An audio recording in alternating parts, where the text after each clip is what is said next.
Alam nyo ba na yan, yung na nakikita nyo yan, ang nagpapagana ng buong bahay na ito. Kung nakikita nyo, may mga ilaw, yan, may mga TV, electric fan, at syempre may mga ref. Yan o, ref.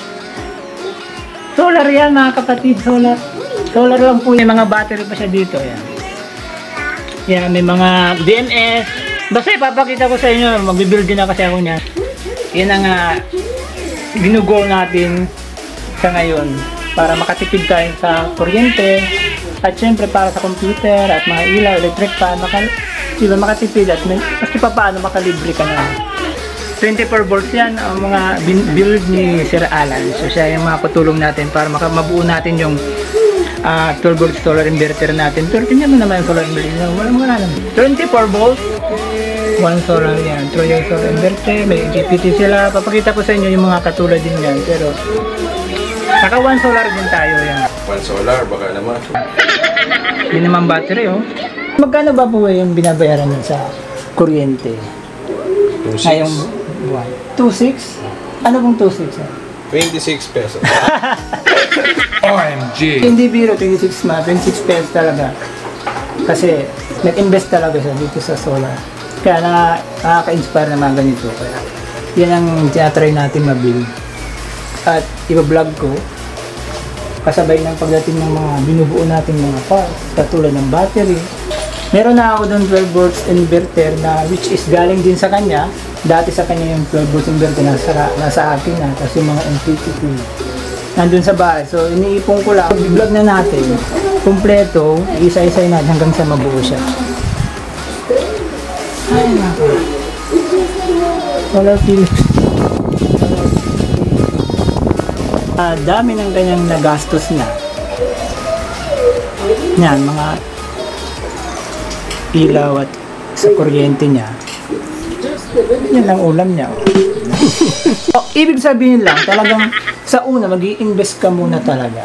Talagang, siyempre, magagastos ka muna para sa mga ganitong mga binibuild na mga solar. Kasi papakita ko sa inyo yung nasabi ko sa inyo panel niya sa taas. Kasi na-intriga talaga ako sa mga binibuild talaga ni Sir Alan. Kahit gusto ko talaga kahit pa paano magkaroon din ako na. Ayun o, kung napapansin niyo yung mga 1 kilowatt daw yan. 1 kilowatt yung dalawang panel na yan. Magaling. Tapos ganito pa yung araw. Oh. Tirik na tirik yung araw. Ang ganda ng charge niyan. Anyway, balik tayo dun sa binibuild natin. So, wala siya ipakita kung ano yung nasa goal natin para sa solar na binibuild natin. Ito yung part na kung saan dumating na yung binubuo nating LiFePOR battery na in-order natin. Mga kaibigan, ano? Kitang-kita, walang halong daya. Nakabubble wrap pa yan. Ang in-order natin ay 48 pieces na lithium iron phosphate. Nag-search ko pa yan. Mga meaning na yan. LiFePOR battery yan. Oh my goodness. LiFePOR is real.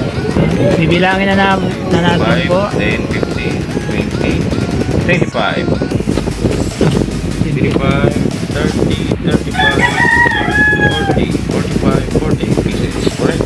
48 pieces. Yeah! 48 pieces ang dumating ka. Salamat sa seller. Legit seller yan. Pwede kong ilagay yung link dyan para makita nyo kung saan kayo makakabili ng mga ganitong LiFePOR battery. Kung mapapansin nyo yung mga dating LiFePOR battery, wala pa siyang mga plastic. Katulad ng in-order natin, yung mga plastic cover na siya. Anyway, parehas din naman yan. LiFePOR battery din naman. Okay guys, bubuuin na po natin yung battery na 48 pieces ngayon. So, kailangan lang natin doon ng battery holder. Tulad nyo nakikita nyo, yan ang battery holder.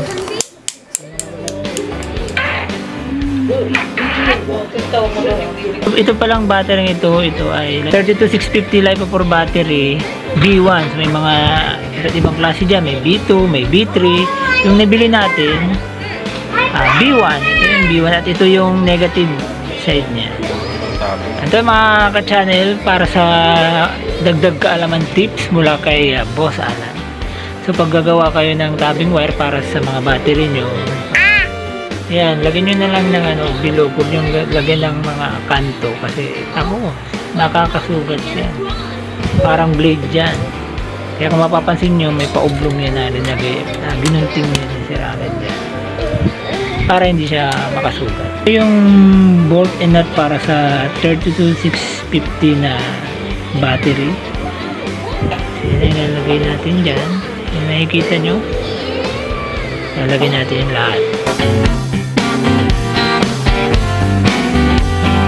So guys, ito na yung 48 piece na battery natin. So bali na sabi ni Sir Alan, ang tawag dito sa nito 12 parallel 4 series. Yan ang tawag din sa battery ng sistema natin. Ito na yung battery natin, yung 48 pieces natin na battery. So tetestingin na natin, naka parallel series na yan.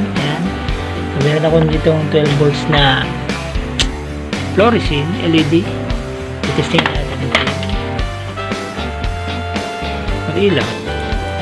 So ito yung positive, negative. Kita ng battery. Boom. Ito na yung napakabigat na 48 pieces na ginawa namin ni Sir Alan. Bali 52 pieces siya lahat kasi dinagdagan namin ng 4. So hindi na namin napakita kung paano namin ginawa kasi hindi naman to tutorial. Ito ay isang pagmulat lamang sa kamalayan na kung gaano kahalaga ang sikat at liwanag. Galing lamang kay Haring Araw na pwede nyong gamitin para mabawasan yung mga alalahanin, bayarin na mga iniisip nyo. Kaya dapat mag solar na tayo. So ito na yun. Ito yung bali 52 pieces na battery na binuo namin ni Sir Alan. At ipapakita ko rin sa inyo yung mga iba pang parts, iba pang kailangan para magamit na natin ito agad. So paalala lang mga ka-channel nyo, yung binibuild natin na solar is tinatawag na off-grid solar build. Merong mga hybrid na tinatawag na hybrid solar build. Medyo may kamahalan na di tulad ng off-grid, hindi tulad ng presyo sa hybrid na solar. So sa off-grid na binibuild natin, kailangan natin syempre yung ganitong mga solar inverter, 12 volt solar inverter. Yan. Ito yung One Solar. So One Solar brand ang ginamit natin. Kasi base kay Sir Alan, maganda daw to. So 12 volts solar inverter. At syempre yung MPPT solar charge controller natin, One Solar din yan. One Solar, baka naman. So, at ito medyo kulang pa yan pero bibilang pa natin yan. Yan pa lang ang meron ko pero dadagdagan pa natin yan. Isa lang yan sa mga kailangan mo para mabuild natin. Kailangan ko para mabuild natin yung solar off-grid natin.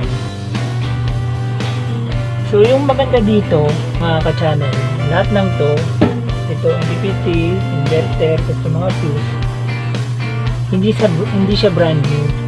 Galing lang siya kay Sir Alan. Ito yung una niyang binuo sa bahay niya. So mula nang mag-upgrade siya ng 24 volts, ako na lang ang bumili nito kasi hindi naman niya kailangan. Kaya ako na lang ang bumili. So basically speaking, nakatipid tayo. Kaya salamat boss. Ngayon, dahil gumagabi na at ito yung higaan ko, kailangan na natin itong i-dispatch natin itong ilagay kung saan ba talaga dapat ito ilagay. Kaya dapat i-set up na muna natin ito.